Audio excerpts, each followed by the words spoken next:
British campaigners are calling for cuts to Queen Elizabeth's multi-million-pound income in line with the rest of the nation. Anti-monarchy activists say the current funding formula for the Queen must be scrapped, as it means royal income keeps going up for at least 3 more years. They say the Queen's finances should be reviewed every year rather than every 5 years, which is the current practice.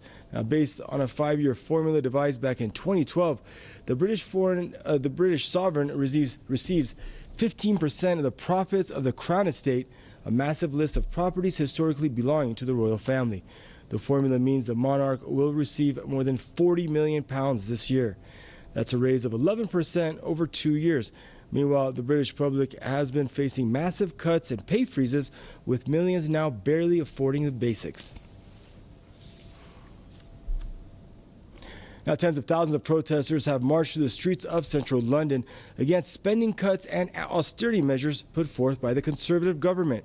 Press TV's Mohammed Walji was at the heart of the demonstration and filed us this report. They came in their thousands. Organisers say 250,000 flocked to the streets calling for an end to austerity and spending cuts. The protesters gathered near the Bank of England, then marched through the streets of central London, ending up outside Parliament. This is the largest anti-austerity demonstration this country has seen for decades. It's been just over a month since the general election, where the Conservatives gained their first majority since 1992. But it's clear that these people here today want them out. What they stand for is, I don't believe, represents the majority of the people in this country, and for whatever reason, be it apathy and people not actually getting down to vote, they got in, and if they want to be in, whoever, fine, but what they need to do is represent the people and represent the people's interests. We've had a first past the post system whereby it seems that we have a majority Tory government without a mandate. The rally was addressed by several left-wing politicians, with Jeremy Corbyn, the Labour leadership candidate, cheered as he promised to do all he could to stop austerity. There was clear anger towards the Conservative government. The general feeling was that David Cameron and the Tories only aim to make the rich richer and leave the poor behind.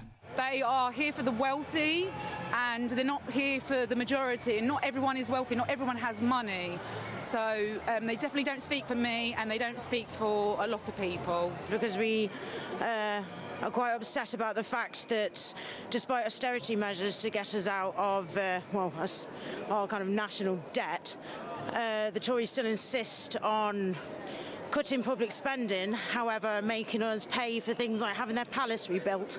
The sheer number of protesters that turned out show the level of anger and frustration at the austerity measures and spending cuts. And those here today say they will continue demonstrating until they see real fundamental change. Mohammed Walji, Press TV, London.